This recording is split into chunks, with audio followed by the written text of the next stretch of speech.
Queridos amigos, queridas amigas, como siempre es un privilegio para nosotros llegar hasta el hogar de ustedes, ingresar a la intimidad de sus casas o tal vez también a la intimidad de sus autos, donde ustedes se encuentren en este momento escuchando este programa, por los distintos medios que se transmite este programa, por nuestros canales oficiales de la Facultad de Teología de la Universidad Peruana Unión, o tal vez también estás escuchando esto a través de la señal de Radio Nuevo Tiempo. Un abrazo si eres oyente fiel de Nuevo Tiempo, porque también el Señor te usa este programa, usa esta radio para que de alguna forma tú puedas conocer un poquito más de la verdad de Dios. Vamos a saludar como siempre a algunos de nuestros amigos antes de presentar a nuestro invitado que ya está con nosotros, algunos que se ponen en contacto con nosotros a través de la plataforma de YouTube. Saludamos a Araceli Ali.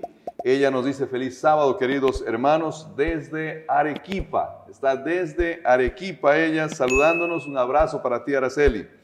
Elena Castrillón nos dice, les estoy siguiendo desde Cantabria, en España. Agradezco a Dios que nos hayan ayudado con la tecnología para comprender más su palabra. Qué bonito saludo, Elena. Que Dios te bendiga. Y a todos nuestros amigos desde España que también miran este programa. Noé Valdés dice, gracias, apreciados doctores, realmente nos ayuda mucho entender algunos puntos en los que tenemos ciertas dudas. Un abrazo para nuestro amigo Noé, nos saluda desde Bolivia. Un abrazo para ti y también para todos los que están allá en Bolivia saludándonos. Daniel Pumacagua nos dice, les seguimos desde Dijon, Francia. Me gusta el estilo del análisis de estudio que ustedes hacen en su canal.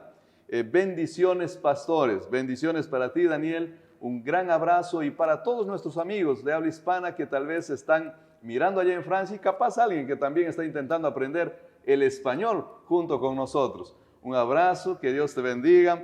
Estamos para servirlos. Javier Cuba nos saluda desde Arequipa. Dice, gracias por las enseñanzas. Bendiciones a ustedes. Un abrazo, Javier, para ti también y para todos nuestros amigos allá en Arequipa. Abdón Bello nos saluda diciendo, queridos hermanos, bendiciones para ustedes, y nos saluda desde Chiapas, México. Un abrazo para todos nuestros amigos que miran este programa desde México, desde los distintos lugares, y un abrazo especial para ti, Abdón. Diona Trujillo, Abdón Bello otra vez, Eliseo Villatorio desde Guatemala nos saluda. Bueno, no podemos saludar a todos, pero esperamos que tú puedas estar identificado con estas personas. El Señor te conoce, tal vez nosotros no sabemos tu nombre, tal vez no sabemos exactamente dónde estás. Déjanos ahí un saludo, un mensaje, estaremos orando por ti, revisamos los mensajes de vez en cuando. Hay personas que lo hacen más seguido del equipo aquí en la facultad y estamos orando por ti, porque creemos que este programa es para beneficio de nuestra vida espiritual y lo hacemos con cariño para ti. Así que déjanos un saludo. Dios te conoce, Dios sabe quién eres, Él te acompaña y esperamos que estos programas sean de gran beneficio y bendición para tu vida. Bueno, ha llegado el momento de presentar a nuestro invitado especial de esta ocasión. Está con nosotros un amigo, él es doctor en ministerio, es el doctor Walter Alaña, ¿no? También es líder aquí en la Facultad de Teología, es el decano. Bienvenido al programa y siempre es un placer tenerte acá. Muchas gracias, amigos. Es una alegría, mis queridos hermanos que están en este momento conectados, listos para iniciar este repaso de este importante estudio que tenemos esta semana. Realmente, como decía aquí nuestro amigo Benjamín, es una alegría poder estar en contacto con ustedes y a través de estos medios que Dios ha provisto, poder unirnos en el estudio de la palabra de Dios. Creo que ese es un gran privilegio. Bueno, de paso, antes de que hagas la primera oración, porque va a ser la primera oración del programa, ¿no? Quisiera que nos comentes un poquito de todo lo que ha significado este cambio, porque nuestros amigos notan que hay un escenario, tuvimos un programa en el que solo teníamos una cortina blanca atrás, ¿no? Pero estamos todavía en proceso, pero tal vez nos comentas un poquito de a dónde se dirige la facultad. Sí, no, muchas gracias por introducir ese tema, mi amigo, porque realmente hemos visto la bendición de Dios, ¿no? Creo que Él ha visto que hay un esfuerzo, ¿no?, de parte de un equipo aquí, liderado por aquí por nuestro pastor Benjamín, que ustedes han visto que siempre está aquí enfatizando la importancia, ¿no?, de realizar estas comunicaciones a través de estos medios virtuales y tecnológicos que Dios ha provisto. Este es el tiempo. Y como facultad queremos estar acordes con los tiempos. Dios ha bendecido este proyecto y hoy se está implementando. Ustedes pueden ver, aquí ya hay el inicio de lo que es un estudio, ¿no? Un estudio de grabación donde esperamos que de manera continua, ¿no?, pueda proclamarse, pueda compartirse mensajes, estudios de la palabra de Dios. Así que gracias por sus oraciones, gracias por seguirnos. Por favor, compartan, ¿no es cierto?, esto con otros amigos, con otras personas, a fin de que cada vez sean más personas las que puedan ser beneficiadas por los mensajes de la palabra de Dios que serán compartidos de esta facultad. Amén.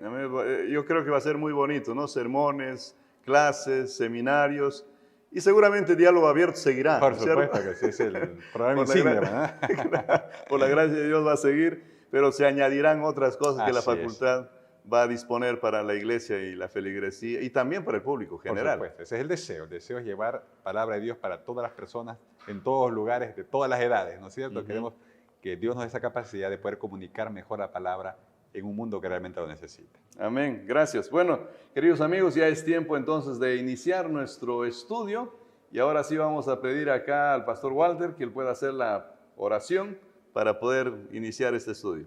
Vamos a orar. Amante Padre que estás en el cielo, muchas gracias, Señor, porque nos reúnes nuevamente para abrir tu palabra, para escuchar tu mensaje de esperanza, Señor. Hay un mensaje que realmente necesitamos entender, comprender con urgencia, porque son verdades para este tiempo. Que tu Espíritu Santo pueda hacer con nosotros en este estudio, que puedas iluminar nuestras mentes y las mentes de todos aquellos que están aquí junto con nosotros a través de los distintos medios y plataformas. Lo pedimos todo esto en el nombre de Jesús. Amén. Amén, amén. Muchísimas gracias. Es la lección 8 para el 19 de noviembre. Ya estamos empezando esa semana. Ustedes saben que pueden ver esto de acá durante toda la semana, ¿no? Estaremos listos para que ustedes puedan también escribir sus mensajes, sus preguntas. En algún momento responderemos esas preguntas. El título de la lección es La esperanza del Nuevo Testamento, la esperanza que está presente en el Nuevo Testamento. El cristianismo nace con una esperanza en el corazón, si no, capaz no hubiese nacido. Tal vez una introducción general de la gran esperanza que tienen todos los cristianos, me parece. Así es. Y quizás también creo que vale la pena destacar que la Biblia es totalmente consistente, es una unidad, ¿no? Días atrás estuvimos repasando la esperanza en el Antiguo Testamento, ¿no? Porque la esperanza de la resurrección, de la vida eterna, no es un mensaje que aparece así de manera espontánea en el Nuevo Testamento, no empieza con Jesús. ¿No? Jesús va, como lo hace Jesús, va a llevar verdades a una exposición en un clímax, pero ya a lo largo del Antiguo Testamento de manera consistente, ¿no es cierto? Había una esperanza en el corazón de los creyentes, ¿no? Era la esperanza en una vida futura, en una resurrección.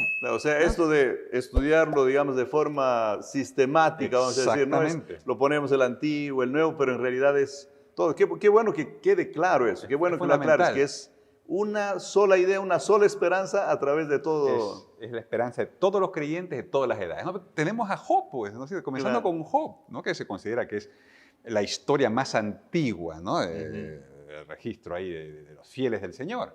Y Job ya abrazaba esa esperanza, ¿no es cierto?, de una resurrección. Por lo menos el registro lo tenemos con Job, pero con seguridad que Adán también lo tenía, ¿no? Seguramente, con toda seguridad, con toda seguridad. Y Enoc también lo tenía, por eso es que caminaba con Dios. Exactamente, o sea, la esperanza siempre fue parte de la experiencia del creyente. No creo que eso es un mensaje fundamental y es algo que debe caracterizar también nuestra propia experiencia, ¿no? Vivir con esa bendita esperanza, ¿no? El paso por esta tierra no lo es todo, ¿no? No lo es todo. Bueno, el Señor de alguna manera en su palabra, tal vez ahora ya para ir a la parte, porque ahora de forma sistemática estamos estudiando lo que ocurre en el Nuevo Testamento, ¿no es cierto? El Señor en su palabra nos da algunas claras evidencias, nos dice de forma directa de que nosotros tenemos que abrazar esta esperanza. Necesitamos abrazar la esperanza de la resurrección, la esperanza de un más allá en el que va a haber una vida libre de muerte y destrucción. No sé si comenzamos con algún texto bíblico que tú tienes en mente para leer. Sí, yo creo que podemos iniciar, como lo menciona en nuestro material aquí, en 1 Corintios capítulo 15, ¿no es cierto? 12 a 19, tenemos allí el mensaje de Pablo, ¿no es cierto? El mensaje del apóstol Pablo. Y aquí claramente él vincula, dice, no, pero si se predica de Cristo que resucitó de los muertos, como dicen algunos entre vosotros, que no hay resurrección de muertos, porque si no hay resurrección de muertos, tampoco Cristo resucitó. Ujú. Y ahí se vincula la resurrección de Cristo con esta resurrección, con esta esperanza de la resurrección. Y si Cristo no resucitó, vana es entonces nuestra predicación, vana es también vuestra fe. Y somos hallados falsos testigos de Dios, porque hemos testificado de Dios que Él resucitó a Cristo, el cual no resucitó si en verdad los muertos no resucitan.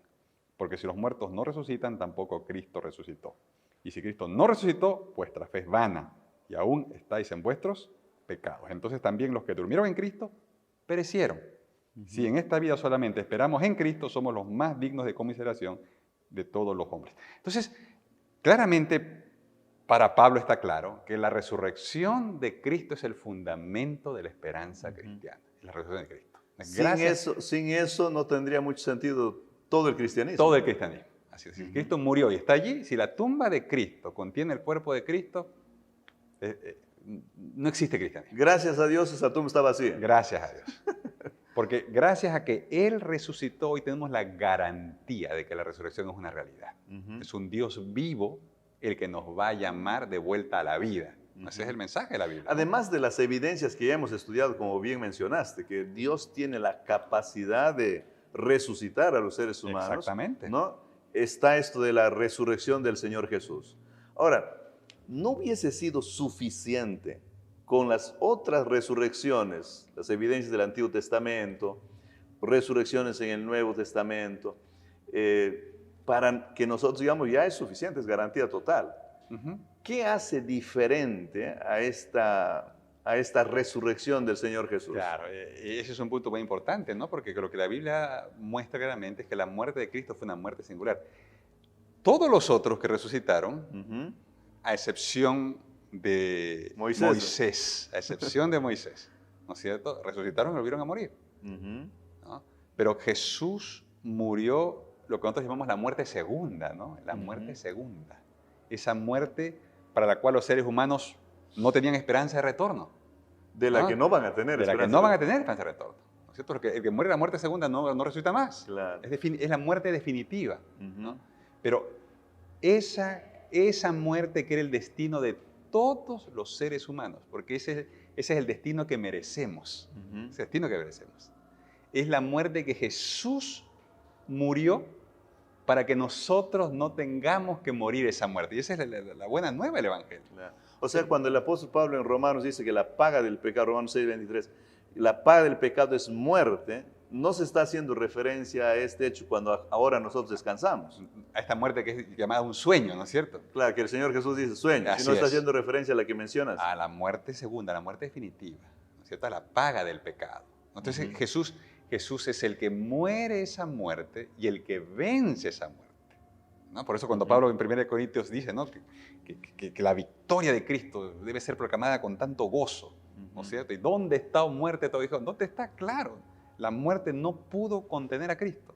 Cristo derrotó la muerte segunda y con esa resurrección entonces el poder del maligno quedó quebrantado para siempre. O sea, él ya fue derrotado. ¿No? Aunque todavía vivimos las escaramuzas de un conflicto que todavía está en desarrollo, pero que ya tiene un resultado asegurado. El resultado seguro.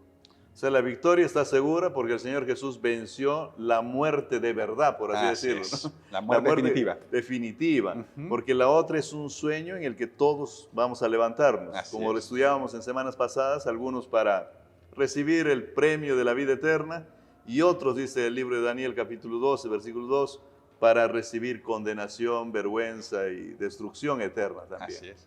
Así es, totalmente. O sea, tenemos esta gran bendición. Ahora, también el texto menciona que para que nosotros seamos beneficiados de esto necesitamos morir en Cristo.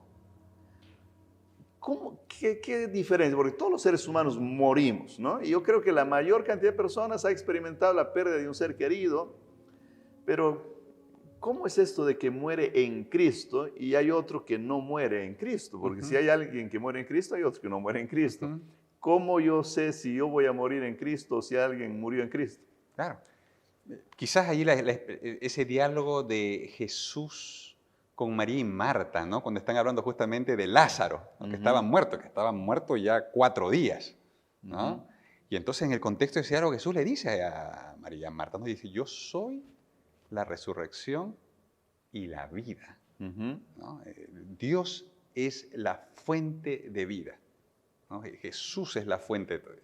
El que cree en mí, ¿no? San Juan 11, ¿no? Aunque esté muerto, vivirá. Es decir, es esa relación con Cristo, la fuente de vida, lo que permite que esa vida divina sea también mi vida. Que Él comparte esa vida conmigo, ¿no? Jesús es la fuente de vida y por eso es tan importante que nosotros entendamos que solo hay vida en Dios.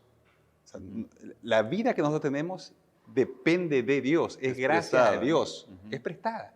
Es soplo, pues, ¿no? Claro. Somos un soplo, ¿no? El día que Dios retira la vida, se acabó la vida. Ahora, el apóstol Juan también, en Primera de Juan, si no mal recuerdo, no recuerdo el texto exacto, pero parece que él dice, el que tiene al Hijo, Tiene la vida. tiene la vida. Correctamente. ¿No? Porque Él es la vida. O sea, sin Cristo, la vida en realidad no es vida, es mera existencia, ¿no? Es un lento caminar hacia la muerte, ¿no?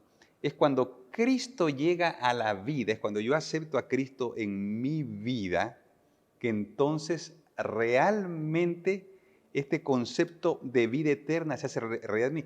Porque de paso, otro aspecto que es importante destacar es que la vida eterna no solo es una experiencia futura. Bíblicamente, la vida eterna comienza aquí y ahora. Por eso el que tiene al Hijo tiene la vida. Es aquí y ahora. Yo he venido para que tengan vida, dijo Jesús, y la tengan en abundancia. Es decir, que esta relación con Cristo, esto de aceptar a Cristo como mi Salvador personal y cultivar esa relación y a Cristo y luego de aceptar a Cristo no solo como mi Salvador, sino como mi Señor, ¿no? Como el Señor de mi vida, ¿no? En esta experiencia, que es una experiencia espiritual totalmente, ¿no? Una experiencia espiritual, pero que es muy personal al mismo tiempo. Ahora, en ese sentido, capaz, 2 cosas que me gustaría que nos ayudes ahí aclarando también. Una es que el apóstol Pablo, por ejemplo, en el capítulo 7 de Romanos, habla de que ya el Señor nos ha adoptado y que ya somos hijos de Dios. Si no mal recuerdo, versículo 15 por ahí. Luego, versículos más adelante, él va a decir, en realidad estamos esperando por la adopción, ¿no? Y entonces los teólogos, cuando hacen este estudio, ellos van a llegar a una conclusión que muestra que parece que en la Biblia existe esta tensión entre el ya, pero el todavía, ¿no? Ya estamos, parece, en las manos del Señor, pero todavía, perdón, en Romanos 8, ¿no? 8:15 y el otro texto es 8:23. Correcto. Entonces, esta relación del ya y del todavía, nosotros ya tenemos la vida eterna, pero luego nos enfermamos con el COVID y acabamos descansando. ¿Cómo funciona? ¿Cómo podemos explicar esto a nuestros oyentes? Sí, y parece que el apóstol Juan desarrolla el mismo concepto en 1 Juan 3 también, ¿no es cierto? El versículo 2 dice, amados, ahora somos hijos de Dios. Y luego dice, aún no se han manifestado lo que hemos de ser. Ahí está nuevamente esa tensión, ¿no? Entre el ya, pero el todavía no, ¿no es cierto? Lo que los teólogos llaman la escatología realizada, ¿no es cierto? Es decir, gracias a Cristo, esta experiencia de salvación es un proceso en desarrollo. Quizás un concepto que ayuda a entender esto es el concepto del reino de Dios, ¿no? Jesús vino a inaugurar un nuevo reino, el reino de Dios. Pero ese reino, cuando leemos ahí en Lucas capítulo 17, cuando él habla con los fariseos, ahí muestra claramente que es un proceso, es un reino que se establece en 2 fases. Hay un reino presente que es el reino de la gracia, ¿no? Que tiene una existencia espiritual, ¿no? Donde todavía no todo se realiza plenamente, pero hay un anticipo de lo que será, ¿no es cierto? Hay un adelanto de lo que será. Y en esta tierra, el que tiene una relación viviente con Cristo puede vivir este adelanto, este reino de gracia, donde Cristo mora en su corazón y Cristo se convierte en la fuente de una existencia terrenal que no es una existencia común y corriente. ¿No? Porque cuando Jesús dice, yo he venido para que tengan vida, tengan abundancia, Él claramente está diciendo que es una vida distinta, ¿no? El griego perisó ahí, que se traduce como abundante, también algunos dicen que puede ser traducido como extraordinaria, es decir, es una vida que no se puede medir de una manera común y corriente, porque es una vida que está marcada por la presencia de Dios. Es decir, la existencia sigue siendo terrenal, los problemas de esta tierra siguen siendo una realidad, pero ¿cuál es la diferencia? La diferencia es la presencia de Cristo y del Espíritu Santo en la vida de este creyente. Es una vida medio sobrenatural. Es una vida medio sobrenatural. ¿Por qué? Porque es originada por un Dios sobrenatural, es una vida que es sustentada por una palabra sobrenatural, ¿no es cierto? Y que por lo tanto da como resultado una experiencia sobrenatural, ¿no? Y no se trata de nada que nosotros como seres humanos podamos hacer. Lo que nosotros hacemos es aceptar a Cristo. Es Él en nosotros la esperanza de gloria, como dice Pablo, ¿no? Porque es Él el que obra tanto el querer como el hacer. O sea, es Dios manifestando su presencia y su actuación de manera manifiesta en nuestra vida. Es Dios obrando en mi favor continuamente. Bueno, y ahí es bueno recordar lo que Pablo mencionó cuando dice que el Señor, aquella buena obra que empezó en nosotros, es fiel para terminarla, ¿no? Y es fiel para completarla. Exactamente. Entonces, y en esa vida que está marcada por la victoria sobre el poder del pecado. Y quizás, por eso me pongo a pensar, cuando nosotros miramos la Biblia con atención, podemos hablar de dos resurrecciones, ¿verdad? Porque la Biblia habla del bautismo como una muerte y un nacimiento de la nueva vida. O sea, la entrada en el reino de la gracia está marcada por una primera resurrección espiritual que es el bautismo. ¿No es cierto? Porque tú naces a una nueva, y Romanos capítulo 6 es clarísimo, ¿no? Nacemos, dice, a una nueva vida. Realmente es una vida. Es una vida en Cristo. ¿No es cierto? El poder de Cristo actúa de manera libre y soberana en nosotros. Bueno, ese tema es un tema tan hermoso. Primera de Juan, cuando presenta este nuevo nacimiento, nos deja medio anonadados, porque dice, el que nace de Cristo no peca, el que nace de Cristo vence al mundo, no le gusta el mundo. O sea, es una vida, pero es victoria. Es una vida totalmente diferente. Correcto. ¿No? Y yo creo que hay que pretender esto porque probablemente a veces podemos cometer, no sé si error, pero que podemos limitar nuestra comprensión a pensar que la bendición de la vida eterna, de lo que Cristo hizo por nosotros, de esta esperanza, se limita solo al futuro, ¿no? Es como que aquí mi vida es una vida común y corriente, estoy condenado a vivir como todo el mundo vive y sufre, y recién cuando Cristo venga es que esto va a ser diferente. No es ese el mensaje bíblico. La diferencia en la vida de un creyente empieza aquí y ahora. Nosotros, los frutos del Espíritu, ¿no? El amor, el gozo, la paz, la paciencia, la benignidad, son realidades que, es más, que debemos experimentar ahora. Porque solo los que experimentan el reino de la gracia aquí y ahora, un día experimentarán el reino de gloria. Bueno, en ese punto iba justamente la otra, que creo que ya quedó claro, ¿no? Porque nosotros tenemos ya vivimos ahora la vida eterna, pero todavía no la vivimos. Pero ese ya vivir es una vida totalmente práctica, o sea, la vivimos de verdad. O sea, vivimos el reino ya acá. Así es, vivimos el reino. Y con las leyes del reino, con lo que el reino exige. Sí, y estos días leí un pensamiento de Elena G. White que justamente confirma lo que el registro bíblico menciona, es que dice que nosotros deberíamos en esta tierra hacer nuestra vida lo más semejante posible a lo que será nuestra vida en el cielo. Entonces, cuando ella habla de que el hogar debe ser un pedazo de cielo, ¿no? Porque tantas veces citamos eso. O sea, no es solo una frase así bonita. No es poema. No es poema. O sea, esa es una realidad. Eso es lo que podría ser si es que nos sujetamos a los principios del reino de Dios. Bueno, queridos amigos, es un tremendo desafío, ¿no? Tener un hogar en el que ya realmente el cielo esté presente, ¿no? Y podamos convivir con los leones ahí, ¿no? Hay algunos que ya comienzan a tener mascotas exóticas.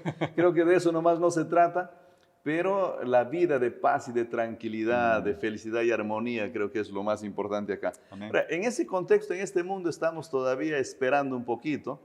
El Señor Jesús en Juan, el Evangelio de Juan, el capítulo 14, los primeros versículos, no sé si los podemos leer, pero nos dice ahí que tenemos que tener un poquito de paciencia también, ¿no? Por supuesto. Porque hay veces nuestro corazón, pues mirando al papá muere, los seres queridos descansan y pasan los años y uno se va envejeciendo, a veces uno como que puede llegar a tener un poco de malestar y no sentirse muy bien. Por supuesto, ¿no? Y el deseo de Dios por eso es consumar la esperanza, ¿no? O sea, lo que empieza no queda a medias.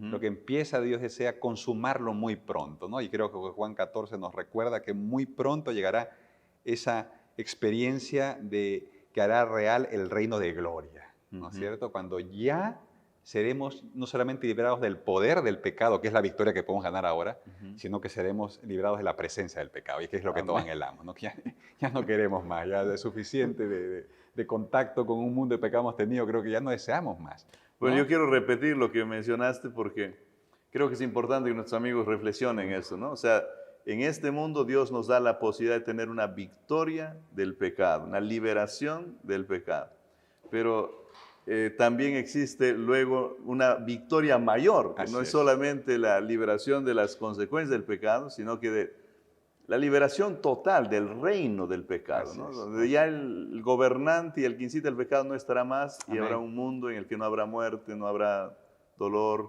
todo será en realidad como Dios lo ha planificado. Amén, amén, amén. Ahí está el texto, dice, pues no se turbe vuestro corazón, creéis en Dios, creed también en mí. En la casa de mi Padre muchas moradas hay. Si así no fuera, yo os lo hubiera dicho, voy pues a preparar lugar para vosotros, ¿no? Y si me voy, os prepararé el lugar, vendré otra vez y os tomaré a mí mismo para que donde yo esté, vosotros también estéis. Y este es el sueño de Dios, ¿no? Que estemos con Él para siempre, ¿no? Que estemos... Sí, y este lenguaje, ¿no? De esto de lo tomaré a mí mismo, ¿no? Es interesante, ¿no? Porque yo lo conecto inmediatamente con las cenas de la boda del Cordero, hermano, ¿no? O sea, la Biblia representa a Jesús como un novio, ¿no? Yo creo que todos los que somos casados hemos tenido esa santa expectativa, ¿no? Claro. ¿No? Es lindo estar con la novia, poder visitarla, compartir momentos con ella, pero hay un momento cuando tú ya no quieres solo eso. Tú quieres vivir con la novia, ¿no? No quieres estar por momentos, ¿no? Quieres vivir de manera permanente y definitiva. Y eso es el deseo de Dios y también ser nuestro deseo, ¿no? Ya no solo estar parcialmente con Dios, queremos estar con Dios para siempre. Es en nuestra alma, ¿no? Hermoso. Hermosa comparación que a veces hasta nos hace ruborizar un poco, pero es verdad, ¿no? Recuerden ese momento tan emocionante de esperar estar con la novia, ya no solamente la mano, ¿no? Queridos amigos, estamos conversando, todavía tenemos un tiempito más para seguir conversando, es muy interesante lo que estamos hablando, pero ha llegado el momento de que tú mires un corto video relacionado con la Facultad de Teología y también de la Universidad Peruana Unión. Disfruta de este video, por favor.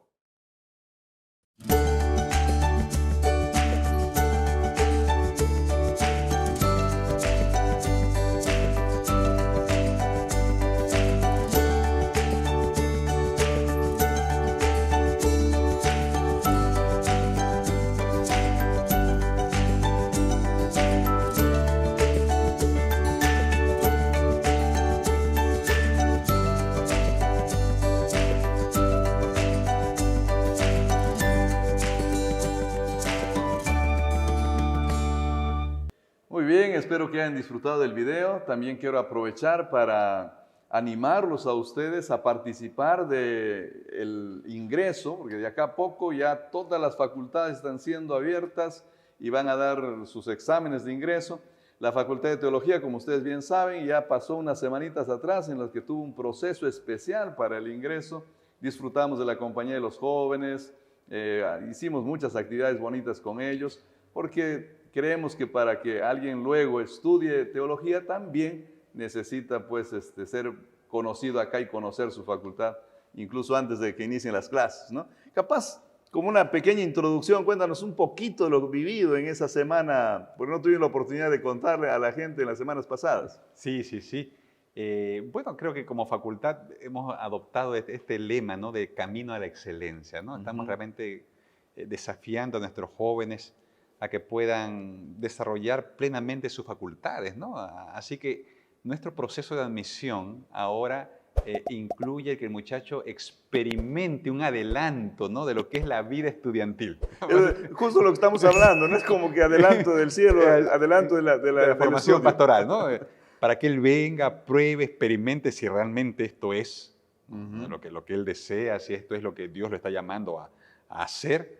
Y en ese proceso entonces que él nos conoce, nosotros también lo conocemos, ¿no? Y eso nos permite, creo, entonces, a ambas partes tener la certeza con mayor claridad de qué es lo que Dios quiere para la vida, especialmente de estos jóvenes, ¿no? Nosotros queremos, como alguien decía, queremos que estudien esta facultad aquellos que Dios está llamando. Amén, ¿no? Así amén. que estamos comprometidos en esa obra y animamos, ¿no? Si alguien más, porque el llamado es de Dios, ¿no? El que llama es el Señor. Y si hay alguien de repente de nuestros oyentes de estas noches, ¿no?, que de alguna manera el Espíritu Santo le está haciendo entender que Él tiene un plan especial para su vida, o tiene un plan especial para ti. De repente tu vida iba en otra dirección, pero como es lo que le pasó a los discípulos, ¿no es cierto? Y estaban pescando, tenían otros planes. Pero un día Jesús apareció en sus vidas y les dijo, sígueme, yo quiero hacerte un pescador de hombres. Y es probable que tú estés luchando con eso, ¿no? Nunca lo habías pensado, no era tu plan, pero Dios está apareciendo en tu vida, te está llamando. Y si Él te está llamando, queremos decirte que en la Facultad de Teología estamos listos para ayudar a que el llamado de Dios sea confirmado y que puedas llegar a ser el hombre de Dios o la mujer del Señor que Él desea que seas. Así que, bienvenido a la Facultad de Teología. Amén. Gracias por tan bonito llamado, queridos amigos. Recuerden que todavía tenemos un nuevo proceso de ingreso ahora en febrero. De acá en febrero está el nuevo para iniciar con todo el grupo de estudiantes en el mes de marzo ya los estudios. Y obedece la voz del Señor si Él pues te llama, ¿no? Amén. Amén. Vamos a seguir nuestro estudio. Vamos a hablar un poquito sobre Juan 6, 26 al 51, donde el Señor promete la resurrección y también Él habla de que Él es el pan de vida, ¿no? Él es el que da la vida. Ahora, nuestro Dios es un Dios que de alguna manera nos hizo esta promesa en varios lugares en realidad de la Biblia, ¿no? Diciéndonos, miren, si ustedes descansan, van a resucitar. El apóstol Pablo lo hace varias veces también. ¿Por qué es tan importante reflexionar, recordar esta promesa de parte de Dios? Me parece que es fundamental en estos tiempos reflexionar sobre esto porque cada vez va ganando terreno en esta sociedad en que vivimos esta mirada naturalista de la vida, ¿no? Donde todo es por casualidad. Una vida sin sentido. Es una vida sin sentido, sin propósito, carente de todo significado. Y realmente, si la vida no tiene un sentido, un propósito, es un vacío continuo, entonces no vale la pena vivir. ¿No? La vida se transforma en una carga, es una agonía, un sufrimiento, y es una mirada pesimista de la existencia humana. Hoy, y eso es un drama, ¿no? Cada vez con mayor fuerza van creciendo las tasas del suicidio, especialmente entre jóvenes. En algunos lugares ya la primera causa de muerte entre jóvenes es el suicidio. Es tremendo, ¿no? Uno puede pensar, pero eso es totalmente contrario a lo que solía ser y a lo que uno pensaría, ¿no es cierto? Porque la juventud es la etapa de los sueños, de las aspiraciones, o sea, uno todavía tiene esa idea, pero cada vez más nos topamos con esta otra realidad, ¿no? Que nos hace ver que realmente el mundo está perdiendo la esperanza y cada vez está mirando la vida como una mera existencia sin ningún sentido ni propósito. Y eso es totalmente contrario al mensaje bíblico, ¿no? En realidad, los seres humanos fuimos creados para la vida. No para la muerte. No para la muerte, fuimos creados para la vida.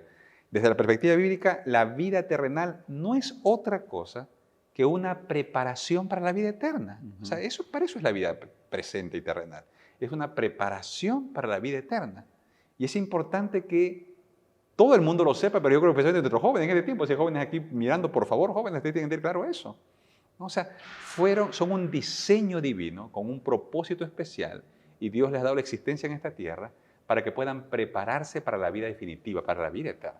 ¿No? Entonces, el mensaje bíblico hoy más que nunca cobra relevancia y sentido, porque para un mundo que está perdiendo la esperanza, Dios tiene un mensaje claro, ¿no? Claro. Hay vida en Jesús. Tal vez también es importante recordar a nuestros amigos oyentes, a los jóvenes especialmente, que la vida que Dios va a ofrecer es una vida totalmente diferente, ¿no?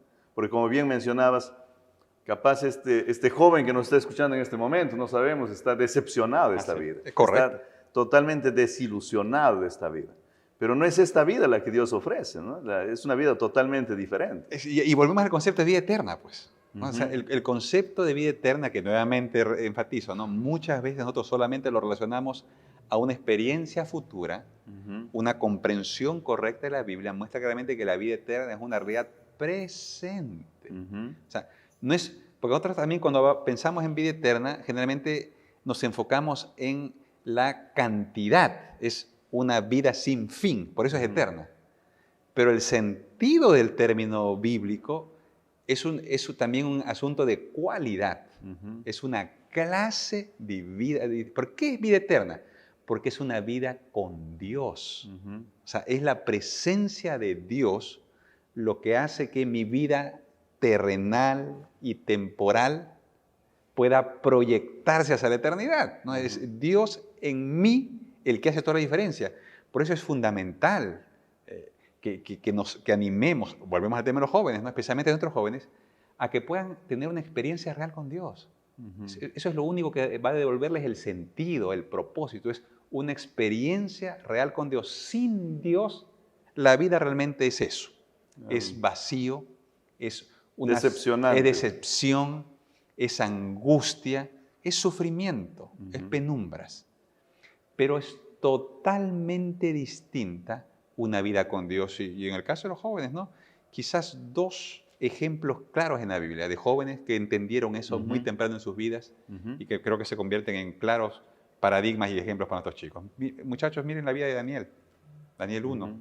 Repasen la historia de José, ¿no? Eso es vida. Hay problemas, hay grandes problemas, pero en una vida de alguien que vive con Dios, los problemas son oportunidades para experimentar victorias. Porque con Dios, en este contexto de la vida eterna que Él nos ofrece, los problemas en esta vida son oportunidades para experimentar el poder de Dios que nos otorga victoria. Y cada victoria es satisfacción. Es satisfacción. E incluso la muerte, que es el mayor enemigo, Jesús nos dice, mira, incluso eso va a ser vencido por aquellos que creen en Jesús. O sea, realmente con Jesús, como dice Filipenses 4:13, lo podemos todo. Claro. Hebreos 3 nos deja bien claro de que la muerte es un enemigo vencido. El Señor Jesús fue el que lo venció por nosotros, ¿no? Amén. Entonces, cualquier persona aquí que esté escuchando en este momento, creo que puede de alguna manera tener claro en la mente que la vida que Dios ofrece es una vida totalmente diferente ahora. Amén. Así y cuando el Señor Jesús en Juan 7:54 dice que a los que creen a Él, el texto dice a los que beben su sangre, a los que comen su carne, ¿no? A los que realmente se unen a Él, como decías tú, tendrán vida eterna y que los resucitará en el día postrero, ¿no? Lo que está diciendo es justamente darnos esa vida, esa posibilidad de una vida plena, una vida completa, no una vida mediocre o a medias. Así es. Llena de esas virtudes divinas, ¿no? Porque es otro concepto, o sea, esta vida eterna es una vida de transformación continua, ¿no? Posiblemente este texto de 2 Corintios 3:18, ¿no? Que es un texto hermoso, yo creo que vale la pena que lo leamos porque esta es una descripción de la vida de la experiencia que Dios quiere que tengamos, ¿no? Dice ahí en 2 Corintios 3:18, dice, por tanto nosotros todos, mirando con el rostro descubierto y como en un espejo la gloria del Señor, somos transformados de gloria en su misma imagen por la acción del Espíritu del Señor. Esto es la vida que Dios nos ofrece, una vida de transformación. Yo me pongo a pensar, ¿qué hacían? Porque nosotros tenemos las historias de los cristianos de los primeros siglos, que eran literalmente perseguidos. Todos hemos escuchado las historias del Coliseo romano, de cómo eran llevados, ahí eran quemados, entregados a las bestias. Pero esta gente moría literalmente con una sonrisa en su rostro, con paz en su corazón. O sea, ¿qué hacía? Primero, ¿qué hacía que alguien esté dispuesto a morir por esto? O sea, que preferían morir que perder esto. O sea, esto tendría que realmente haber sido algo bueno para ellos. O eran locos o habían probado una clase de vida por la cual no solo valía la pena vivir, sino incluso morir. Y era la mayor, hoy en día es la mayor evidencia de lo coherente del cristianismo y lo imposible de que haya sido una creación ficticia, ¿no? Porque el sacrificio que ellos hacían para mantener su fe escapa al razonamiento, a la lógica normal. Exactamente. Pero eso nos habla acerca de que realmente lo que ellos experimentaron era digno de todo sacrificio. Claro. Era un tesoro, era como Jesús decía, una perla de gran precio. Entonces, o sea, de alguna manera, esa es la clase de vida que Dios quiere que tengamos. O sea, así de valiosa, así de significativa, ¿no? Que Él quiere que sea nuestra vida. Tristemente, hoy tenemos que reconocer, ¿no? que en medio de este mundo con libertades, mucho de nuestro cristianismo se ha vuelto muy superficial, ¿no? Pareciera que fuera un producto de consumo, hermano, ¿no es cierto? Es una moda o una tradición, ¿no? Pero está lejos de ser esta experiencia real que leemos aquí, ¿no? Esta experiencia de transformación continua, donde Dios lo que está haciendo es restaurando en nosotros la imagen borrada por el pecado, ¿no? Entonces, Dios nos llama a esta vida, y esta es una vida con sentido, esta es una vida con propósito realmente. Bueno, muchas gracias. Realmente yo estoy también reflexionando mientras tú hablas, porque muchas veces vivimos eso, ¿no? Vivimos un cristianismo más de beneficio temporal, alguna alegría que me dé, pero no es una transformación radical del sentido completo de mi vida. Es como un paliativo, hermano. Claro. Es como que tú tomas una pastilla para sentirme bien, ¿no? Así es como que por el dolor de cabeza tomas una pastilla para sí, una esperancita por aquí, ¿no? Para ahí ponerle un poquito de azúcar a la amargura que llevo. Pero no es eso. O sea, el cristianismo auténtico es una vida de gozo. Es más, mira, realmente, yo me atrevería a decir que si alguien no experimenta... Ahora, eso no significa que no tenga problemas, porque esto es lo sobrenatural de esto, ¿no? Que Claro. tú puedes tener gozo en medio de los problemas. Eso es lo extraordinario de esto. Y el apóstol Pablo es bien claro en eso. Totalmente. Y a veces es incomprendido, ¿no? Porque Claro. ¿cómo es que tú sufres en medio cómo tú puedes disfrutar gozo en medio de tanto sufrimiento, ¿no? Sí, y no hay una explicación racional para eso, ¿no? Claro. Simplemente es la experiencia real que solo el Espíritu Santo hace posible en ti, porque Él te da fuerza sobrenatural. O sea, eso no es humano, no tiene explicación lógica, no, la ciencia no te lo va a explicar. Eso es un resultado de la obra sobrenatural del Espíritu Santo, es un fruto del Espíritu. Pero el gozo es una marca de una auténtica experiencia cristiana. O sea, alguien que no ha probado el gozo en Cristo, no ha probado todavía la verdadera vida, ¿no? La vida cristiana no es una vida de lamentos y sufrimientos solamente. A veces tenemos ese concepto, ¿no? Que ser cristiano es vivir una cara larga, no vivir lamentándose, vivir quejándose. Nada más lejos del Evangelio, ¿no? Con Jesús, con la vida que Él nos ofrece, la vida es una vida de gozo, de paz, de victoria sobre las dificultades internas y externas que enfrentamos. Amén. Bueno, el tiempo va volando. Nuestro tiempo siempre nos queda pequeño, así que necesitamos cerrar el tema, pero necesitamos hablar del momento cuando va a ocurrir y cómo va a ocurrir este momento en el que salimos del reino de la gracia para pasar al reino de la gloria. Amén. Y entonces ya no estaremos pues más con expectativas, sino que ya viviríamos la realidad plena de lo que Dios ofrece, ¿no? Amén. Amén. Podemos tal vez leer ahí 1 de Tesalonicenses, 1 de Corintios, no sé. Sí, leamos el 1 Tesalonicenses capítulo 4, creo que es un texto que leemos continuamente. Y es interesante porque en el tiempo de Pablo, esta gente llegó a la conclusión de que solamente los que estaban vivos, ¿no? Iban a encontrarse con Jesús, ¿no? Ellos tenían esa idea de que solo los que permanecieran vivos iban a poder ver a Jesús. Y los muertos ya pobres, pues no, ya perdieron. No, pero todos dicen, no, un momentito, no es así, ¿no? Tampoco queremos, hermanos, estamos en 1 Tesalonicenses capítulo 4, verso 13, tampoco queremos, hermanos, que ignoréis acerca de los que duermen, ¿no? Porque ese es el problema. Cuán importante, de paso ahí menciono, cuán importante es el profeta, el levantado por el Señor, ¿no? Amén. Porque el error siempre ha estado presente durante todos los tiempos en las iglesias. Pensar esta gente que estaba muy cerca del momento cuando el Señor Jesús había resucitado, pero ya tenía ideas equivocadas en la mente y entonces Pablo tiene que intervenir para corregir esas ideas. La palabra profética, ¿no? Es la guía segura. Dice, para que no os entristezcáis como los otros que no tienen esperanza. Si creemos que Jesús murió y resucitó, así también traerá Dios con Jesús a los que durmieron en Él. Por lo cual os decimos esto en palabras del Señor, que nosotros que vivimos, que habremos quedado hasta la venida del Señor, no precederemos a los que durmieron. El Señor mismo, con voz de mando, con voz de arcángel y con trompeta de Dios descenderá del cielo. Entonces los muertos en Cristo resucitarán. Y es el momento, ¿no? Es justamente cuando se concreta esta esperanza bendita. Resucitarán primero. Luego nosotros los que vivimos, los que hayamos quedado, seremos arrebatados juntamente con ellos en las nubes para recibir al Señor en el aire y así estaremos siempre con el Señor. ¿No? Ahí está la consumación de la bendita esperanza, el reino de gloria. O sea, la Biblia habla claramente ahí de una venida del Señor Jesús. Es. Porque hoy en día se habla de la venida del Señor Jesús, pero existen tantas versiones de cómo va a venir, pero creo que el texto ahí nos presenta una venida bastante literal, ¿no? Así es totalmente literal. Y la Biblia es consistente, y volvemos al tema de que la Biblia es consistente en eso. ¿No? Jesús mismo lo dijo. Los ángeles dijeron a los apóstoles cuando estaban en ascensión, este mismo Jesús, que así como lo habéis visto, así volverá. ¿No? Es visible, es una venida física, no es espiritual tampoco, es física. Todo ojo lo verá, dice Mateo. ¿No? Entonces, no es la construcción de un reino espiritual que de repente todos nos volvemos cristianos, sino que se trata de que el Señor Jesús realmente vuelve.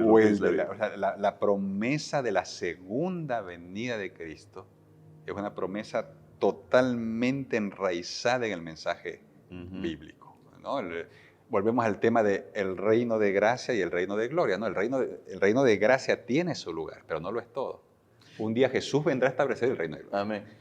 Una pregunta que tal vez viene a mi mente, ¿no? Ahora, en base a tu criterio, ¿qué es lo que a la gente les habrá llevado a crear esta idea de que, bueno, mira, no creo que venga literalmente, ¿no? No creo que venga en las nubes con sus santos ángeles y se aparezca ahí, ¿cómo va a ocurrir esto?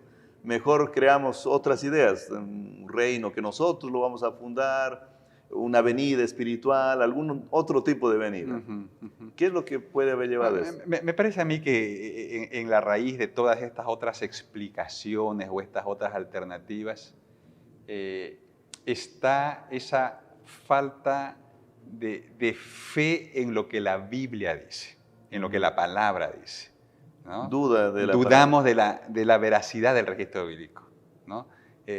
Es como que en este mundo racionalista que vivimos, si yo no logro entenderlo y explicarlo de una manera que me satisfaga, no estoy dispuesto a aceptarlo. Y tenemos que reconocer que la palabra de Dios nos presenta promesas, realidades que van más allá de nuestras capacidades. Si no, no sería Dios. No sería Dios. Yo tengo que humildemente reconocer que hay cosas que no entiendo, que no sé, que no comprendo plenamente, ¿no?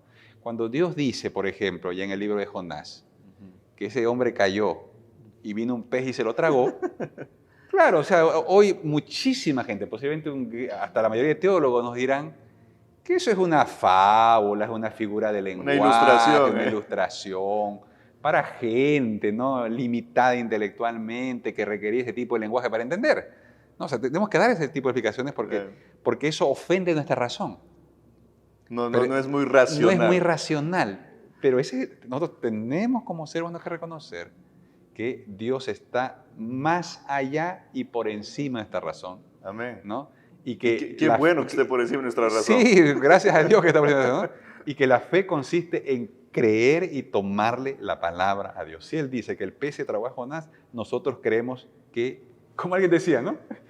Y si dijera que Jonás se tragó al pez, tendríamos que creer que Jonás se tragó al pez, ¿no? O sea, si Dios lo dice, tenemos que creerlo. Lo que dice no es para discutirlo, ¿no? Es para aceptarlo y para proclamarlo. Gracias. Antes de que nos digas las palabras finales para nuestros oyentes, solo déjenme decirles, queridos amigos, que estamos en la lección 8, la esperanza del Nuevo Testamento, hablando de aquella bendita esperanza, que el Señor Jesús pronto volverá, la muerte terminará, Si nuestros seres queridos descansaron en el Señor, serán resucitados, serán levantados, y juntos con los que estemos vivos, y esperamos que eso ocurra pronto, podamos vivir con el Señor para siempre, podamos disfrutar de ese nuevo mundo del cual habla el libro de Apocalipsis. Pero todo eso va a ser realidad solo si tú estás dispuesto realmente a entregar tu vida al Señor, de todo corazón, a hacer su voluntad, ponerlo a Él no como el amuleto que te va a ayudar, sino ponerlo a Él como el Señor que te va a gobernar. Amén. Que Dios pueda ayudarte a tomar esa decisión. Vamos a cerrar con algunas palabras tuyas y luego de eso haré una oración. Claro que sí. Amigos, hermanos, realmente somos un pueblo de esperanza, ¿sí? Una esperanza que tiene un cumplimiento presente. La vida eterna es una realidad presente. Busquemos tener esa relación viviente con Cristo, porque el que tiene al Hijo tiene la vida.